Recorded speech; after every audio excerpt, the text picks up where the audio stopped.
जी welcome back. कैसे हैं आप सब। आज के लेक्चर में हम बात करेंगे रिजल्ट सेट के बारे में, which is one of the most important topic of JDBC. तो ये लेक्चर जेडीबीसी का लास्ट लेक्चर है। इसके बाद हम कुछ प्रोजेक्ट्स क्रिएट करेंगे जिसमें हम स्टैंड लोन एप्लीकेशंस डेवलप करेंगे।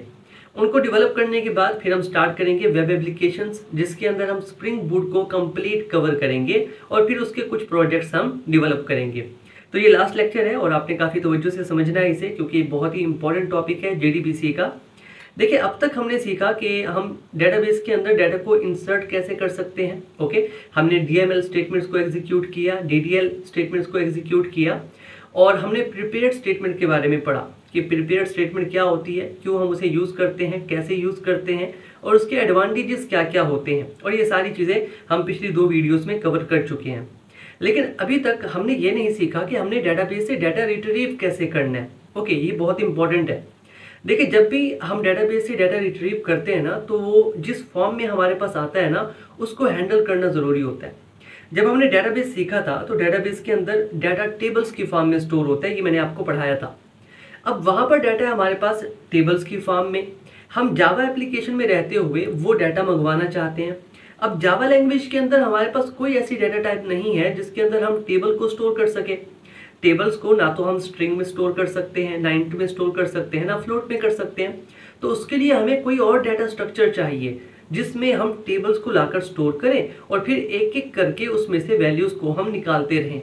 ओके, तो ये जो रिजल्ट सेट जिसे हम आज पढ़ेंगे, रिजल्ट सेट एक डाटा स्ट्रक्चर है जो कि जब टेबल आता है डेटाबेस से, उस टेबल को स्टोर करने के लिए यूज होता है। और फिर हम क्या करते हैं, एक एक करके उसमें से वैल्यूज को गेट करते हैं। कैसे गेट करते हैं सारा कुछ समझ आता हूँ, आपने तवज्जो से समझना है।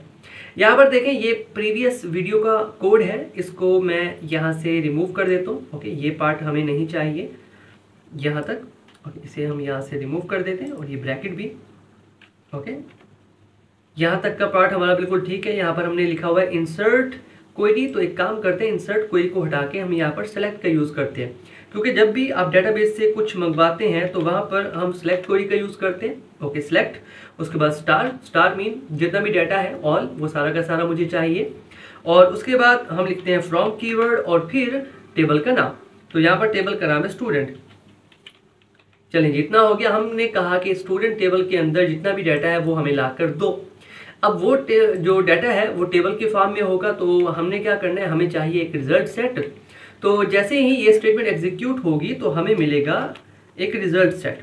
ओके, रिजल्ट सेट, और इसका एक ऑब्जेक्ट बना लेते हैं RS। चलें जी, इतना काम हमारा हो गया। और यहाँ पर अब के बाद हमने अपडेट नहीं करना, हम क्वेरी को एग्जीक्यूट कर रहे हैं। ओके, तो यहाँ पर मेथड होगा एग्जीक्यूट क्वेरी का, इस तरह से। चलें, ये काम हमारा हो गया कि हमने क्या कर लिया, हमने एक स्टेटमेंट बना ली। ओके, क्वेरी, और प्रिपेयर स्टेटमेंट की हेल्प से हमने उसे कंपाइल कर लिया, वो स्टोर हो गई इसके अंदर। और उसके बाद हमने क्या किया, हमने क्वेरी का यूज़ करते हुए रिजल्ट सेट के अंदर यहाँ पर S कैपिटल होना चाहिए, इस तरह से रिजल्ट सेट, और उसके अंदर हमने RS का ऑब्जेक्ट बनाया, और जो टेबल आई वो इस RS में स्टोर हो चुकी है। अब हमने क्या करना है, इस RS में से एक एक करके सारा का सारा डाटा निकालना है। कैसे निकालना है, बात को समझिए। डेटाबेस में चलते हैं, इस क्वेरी को मैं एग्जीक्यूट करता हूँ। ओके, अब यहाँ पर देखिए हमारे पास एक टेबल है। ओके, अब ये पूरा का पूरा टेबल आ चुका है रिजल्ट सेट के अंदर। तो हमने डाटा निकालना कैसे उसमें से, इस बात को आपने समझना है। सबसे पहले हमारे पास रिजल्ट सेट के अंदर होता है एक पॉइंटर। ओके, तो वो पॉइंटर पॉइंट कर रहा होता है फर्स्ट रो पे। ओके, तो हम क्या करेंगे, पहले हम होंगे फर्स्ट रो पे, तो इसके अंदर हम ID को निकाल लेंगे। ID की डाटा टाइप है इंट, तो हम इंट वेरिएबल बनाएंगे। और फिर रिजल्ट सेट के अंदर एक गेटर मेथड होता है जो हमें इंट वैल्यू लाकर दे देगा। उसी तरह से फिर हमें चाहिए नेम की वैल्यू। नेम क्योंकि स्ट्रिंग में है तो हम एक स्ट्रिंग वेरिएबल क्रिएट करेंगे और गेटर की हेल्प से वो डाटा उससे ले लेंगे। उसके बाद दोबारा हम आ जाएंगे सेकंड रो के ऊपर। ओके, पॉइंटर सेकंड रो पे आ जाएगा, फिर सेकंड रो की वैल्यूज हम ले लेंगे। फिर पॉइंटर तीसरी रो पे आ जाएगा, फिर उसके हम वैल्यूज ले लेंगे। तो एक एक करके जितनी भी रोज हैं इन सबको हम कवर करेंगे। सुनने में अजीब लग रहा होगा, लेकिन इसे प्रैक्टिकली कवर करते हैं। यहाँ पर देखें, अब हमने क्योंकि हर एक स्टेटमेंट के पास जाना है, हर एक रो के पास जाना है, तो हमें एक लूप चाहिए होगा। तो यहाँ पर हम व्हाइल लूप का यूज़ करते हैं। ओके, अब इसके अंदर हम यूज़ करेंगे इस रिजल्ट सेट का, क्योंकि इसके अंदर टेबल है। इसका एक मेथड होता है नेक्स्ट। हम इसको यूज करेंगे। नेक्स्ट क्या करेगा, ये हर बार जब लूप एग्जीक्यूट होगा ना, ये हमें नेक्स्ट लाइन पे लेके जाएगा। ओके, कैसे लेके जाएगा उसके बारे में बात करते हैं। ये कोड कंप्लीट कर लो। अब यहाँ पर हमने कहा कि हमारे टेबल के अंदर ना दो कॉलम्स है, एक है आईडी का, इसकी डाटा टाइप है इंट, एक है नेम का, इसकी डाटा टाइप है स्ट्रिंग। दो है तो मतलब मुझे दो वैल्यूज चाहिए यहाँ पर। सबसे पहले इंट, इसे नाम दे देते हैं आईडी। ओके, अब रिजल्ट सेट जिसके अंदर टेबल है उसका एक मेथड होता है डॉट गेट इंट नाम का। ये क्या करेगा, हमें इंटीजर वैल्यू जो है वो हमें लाकर दे देगा। पर इसे पता कैसे चलेगा कि कौन सी कॉलम है, कौन सा कॉलम है। तो यहाँ पर या तो हम कॉलम का नेम दे देंगे, यहाँ पर देखिए कॉलम का नेम है आईडी। ओके, या तो आप कॉलम का नेम दे देंगे विच इज आईडी, या फिर आप क्या कर सकते हैं कॉलम का नंबर दे दें। अब यहाँ पर आईडी जो है वो फर्स्ट नंबर पे है तो आप यहाँ पर फर्स्ट 1 लिख दें, वो भी काम चल जाएगा। उसके बाद हमें चाहिए एक स्ट्रिंग। ओके, इसको नाम दे देते हैं नेम। फिर रिजल्ट सेट, इसी के अंदर टेबल है, इसका एक और मेथड होता है डॉट गेट स्ट्रिंग।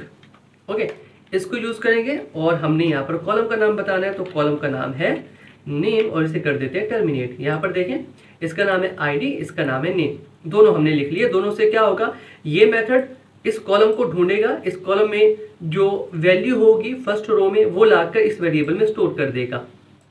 इसी तरह से गेट स्ट्रिंग मेथड क्या करेगा, इस नाम के कॉलम को ढूंढेगा, उसके अंदर फर्स्ट रो पे जो वैल्यू होगी वो लाकर इस वेरिएबल में स्टोर कर देगा। अब वैल्यूज हमारे पास वेरिएबल्स में आ चुकी हैं, अब हमने इन्हें आउटपुट में शो कराना है। कैसे कराएंगे, system dot out dot print ln का यूज करेंगे। सबसे पहले हम आउटपुट में देखना चाहते हैं आईडी की वैल्यू। ओके, ये वेरिएबल का नाम है, इसके अंदर वैल्यू आ चुकी है। उसके बाद हम कैनकेटिनेशन का यूज करेंगे, मैं एक स्पेस लगा देता हूँ ताकि ये दिखने में अच्छा लगे। और उसके बाद नेम वेरिएबल, क्योंकि इसके अंदर हमारे पास नेम का डाटा होगा सारा। यहाँ तक हमारा प्रोसेस कंप्लीट हो चुका है। अब एक बार इस पीस ऑफ कोड को रन करते हैं और फिर मैं आपको समझाता हूँ कि ये वर्किंग कैसे है इसकी। ओके, इसे एग्जीक्यूट करते हैं।